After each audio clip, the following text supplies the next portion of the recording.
Hello everyone, I am Ayesha from national academy of fire and safety. तो आज मैं आपको बताऊंगी मेथड्स ऑफ एक्सीडेंट प्रिवेंशन के बारे में। जो भी एक्सीडेंट हो रहे हैं उनको हम कैसे प्रिवेंट कर सकते हैं, कैसे प्रिवेंशन दे सकते हैं, उन सब के बारे में मैं आज बताने वाली हूँ। तो देखिए, सबसे पहले क्या होता है, कोई भी एक्सीडेंट अगर हो रहा है तो उसका क्या एक अनसेफ एक्ट या एक अनसेफ कंडीशन बन रही है। ठीक है, जब अनसेफ एक्ट या कंडीशन जब बनती हैं उनके बाद उसके संपर्क में आने से क्या होता है कि एक्सीडेंट होता है। ठीक है, तो क्या क्रिएट हुआ, पहले एक अनसेफ एक्ट और एक अनसेफ कंडीशन क्रिएट हुई। ठीक है, अनसेफ क्या है, एक मैकेनिकल कंडीशन भी हो सकती है और एक फिजिकल कांटेक्ट हो सकता है कंडीशन में। ठीक है, मतलब क्या होता है, एक कंडीशन बनी और फिर वो क्या हुआ, एक पर्सन उस कंडीशन के अंदर आ गया, मतलब एक्सीडेंट होने वाला है, ऊपर से सामान गिर रहा है और क्या हुआ, एक पर्सन नीचे से गुजर गया और वो सामान उसके ऊपर गिर गया, तो क्या हुआ, ये एक अनसेफ एक्ट और कंडीशन दोनों हो गई। ठीक है, तो हम उसके लिए कैसे कैसे क्या कर सकते हैं इसके बारे में बताया गया है कि हम कैसे मेथड्स यूज़ करके प्रिवेंशन दे सकते हैं। ठीक है, अब देखिए, कोई भी एक्सीडेंट हो रहा है उसके लिए हम क्या करेंगे, पहले इंजीनियरिंग कंट्रोल करेंगे। उसमें क्या होगा, हम कोशिश ये करेंगे कि जो भी एक्सीडेंट्स हो रहे हैं उनको जानना और हम उनमें कैसे सेफ्टी दे सकते हैं उनके बारे में बताना। ठीक है, जब हमने एक बार ये काम कर लिया तो क्या होगा, वो जो अनसेफ एक्ट और कंडीशन है वो उन पे एक कंट्रोल बन जाएगा। इस तरीके के अनसेफ एक्ट और कंडीशन नहीं होंगे फिर, और जब ये नहीं होंगे तो हम एक्सीडेंट से भी बच सकते हैं। ठीक है, तो ऐसे ही ये जो है एलिमिनेशन ऑफ अनसेफ कंडीशंस करनी है हमको। ठीक है, एलिमिनेशन कैसे होगा, अब हमने देखा कि ये चीज़ होने से, इस तरीके से ये गिरा सामान या कुछ भी हुआ तो वो हमको पता चल गया कि ये सिचुएशन क्रिएट हुई, इस वजह से एक्सीडेंट क्रिएट हुआ। तो क्या हम रोक तो सकते हैं ना, हम कोशिश तो कर सकते हैं ना उसको रोकने की, एलिमिनेट करने की वहाँ से। तो पहले क्या पॉइंट होगा, एलिमिनेट करना उसको। ठीक है, फिर क्या, रिपोर्टिंग अनसेफ कंडीशन, जो भी अनसेफ कंडीशन हुई है उसकी पहले रिपोर्टिंग कर देना कि इस तरीके की अनसेफ कंडीशन हुई है। ठीक है, इस वजह से हुई है, कहाँ हुई थी, किस समय हुई थी, कितने एम्प्लॉयज़ को उसमें हार्म हुआ। ठीक है, ये सारी चीज़ें बता देना, लिख के उसे रिपोर्टिंग कर देना, बता देना। कोई भी अनसेफ एक्ट कंडीशन जो भी क्रिएट हुई है, वर्किंग टाइम पे हुई है, वॉकिंग सरफेस पे हुई है, कुछ मिसयूज़ हुआ है टूल्स का, किसकी वजह से एग्जैक्टली हुई है, वो पता होना चाहिए। ठीक है, सभी को पता होना चाहिए, तो उसे हम रोक सकते हैं। फिर क्या करना है, हमें करेक्शन करना है अनसेफ का एक्शंस का।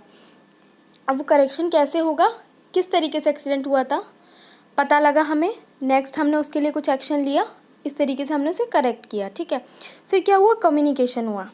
कम्युनिकेशन क्या, पता लगना, मतलब लोग एक दूसरे से बात करेंगे तभी तो पता चलेगा ना किस तरीके से वो एक्सीडेंट हुआ था।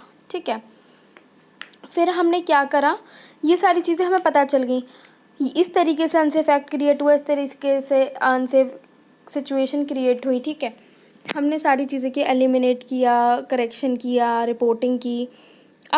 अब क्या, हमें क्या करना होगा, अपने एम्प्लॉयज़ को फिर ट्रेनिंग भी देना होगा। ट्रेनिंग देने से क्या होगा, इस तरीके के जो छोटे छोटे एक्सीडेंट्स हो रहे हैं उन पे कमांड बना सकें, उनको रोक सकें, उनके लिए कुछ कर सकें। तो इसके लिए ट्रेनिंग भी बहुत ज़रूरी है, क्योंकि जो भी हैज़ार्ड्स हो रहे हैं उनको आप सेफ़ रखने के लिए क्या कर रहे हो, हैज़ार्ड्स जो हैं उनसे बचने के लिए, एक्सीडेंट ना होने पाए उन सब के लिए आप क्या कर रहे हो, ये पता होना बहुत ज़्यादा ज़रूरी है। तो देखिए, इसी तरीके से 4 चीज़ें बताई गई, ये 4 स्टेजेस हैं, जिसमें क्या है, what are the biggest risk today, मतलब जब आप अपने वर्क प्लेस पे जा रहे हो, आपको पता लग गया है कि आज की बिगेस्ट रिस्क क्या है। ठीक है, अब आप उसके लिए क्या कर सकते हो।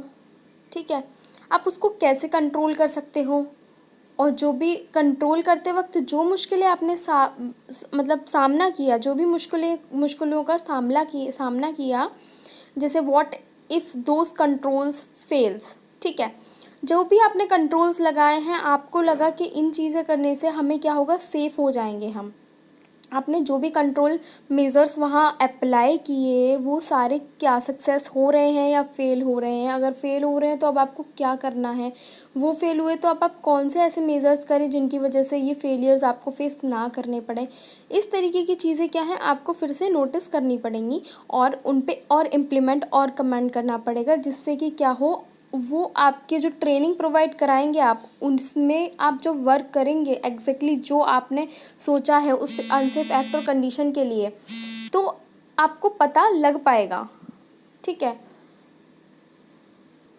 ये देखिए 4 मेन रीजंस होते हैं जिसकी वजह से क्या होता है एक्सीडेंट से फेस करने पड़ जाते हैं। ये जो है the top 4 injuries that leads to, ठीक है, फैटल कॉल जो एक्सीडेंट फैटल्स हो रहे हैं, फैटलिटीज़ हो रही हैं कंस्ट्रक्शन इंडस्ट्री या कहीं भी, तो वो क्या है, फॉल्स हैं। ठीक है, कोई सामान पकड़ने में कोई मुश्किल हुई है, इलेक्ट्रिक शॉक हो सकता है और आप किसी सामान से टकरा जाना भी हो सकता है। ठीक है, तो इस तरीके की सिचुएशन क्रिएट हो जाती है। फोकस 4 हैज़ार्ड्स है ये 4 हैज़ार्ड्स जो हैं जो ज़्यादातर देखने को मिलते हैं, जैसे कि फॉल्स, कॉच इन और बिटवीन, किसी सामान के बीच में आ जाना, दब जाना, किसी सामान से टकरा जाना, इलेक्ट्रिक शॉक हो जाना। ठीक है, तो यही सारी चीज़ें इसमें बताई गई हैं कि आपको पहले हज़ार्ड आइडेंटिफाई करना पड़ेगा, रिस्क कंट्रोल करना पड़ेगा, अनसेफ एक्ट कंडीशन बन रही हैं उनको ऑब्जर्व करना पड़ेगा, एलिमिनेट करना पड़ेगा, रिपोर्टिंग करनी पड़ेगी और करेक्शन भी करना पड़ेगा। ये सारी चीज़ें जब आप कर लेते हो तो अपने वर्क प्लेस को आप सेफ बना सकते हो और ये सारे प्रिवेंशन है एक्सीडेंट के लिए। ठीक है, कोई भी एक्सीडेंट हो रहा है तो आप उस पर तुरंत कमेंट नहीं कर पाओगे, कमांड नहीं कर पाओगे, जो भी है आपको देखना पड़ेगा, ऑब्जर्व करना पड़ेगा, सब कुछ देखना पड़ेगा, रिपोर्टिंग क्या हुई है, किस तरीके से एक्सीडेंट हुआ था, ये सारी चीज़ें देखने के बाद, समझने के बाद ही आप उस पर एक्शन ले पाओगे। ठीक है, तो ये मैंने आज आपको एक्सीडेंट प्रिवेंशन के ऊपर बताया कि आप किस तरीके से अपने वर्क प्लेस को सेफ रख सकते हो, किस तरीके के प्रिवेंशन आप दे सकते हो। देखिए प्रिवेंशन तो आप दे सकते हो पर उसको अप्लाई करके खुद को सेफ रखना ये सबका काम है। तो क्या करना है, इसके लिए ट्रेनिंग भी बहुत ज़रूरी है कि किस तरीके से आप ट्रेनिंग प्रोवाइड करा रहे हो, क्योंकि जब तक ट्रेनिंग नहीं होगी तो वो क्या है नहीं समझ पाएंगे वहाँ के वर्क प्लेस पे जो भी एम्प्लॉयज़ हैं, जो भी वर्कर हैं, वो सब। तो जो भी एक्सीडेंट्स हो रहे हैं उनको ऑब्ज़र्व करना, आप उनके लिए सेफ्टी के लिए क्या कर सकते हो, ये सारी चीज़ें आपको इम्प्लीमेंट करनी पड़ेंगी। सो ये आज था आपका एक्सीडेंट प्रिवेंशन का टॉपिक कि आप कैसे एक्सीडेंट प्रिवेंशन कर सकते हैं, मेथड्स ऑफ एक्सीडेंट प्रिवेंशन, ये मैंने आपको बताया। So thank you.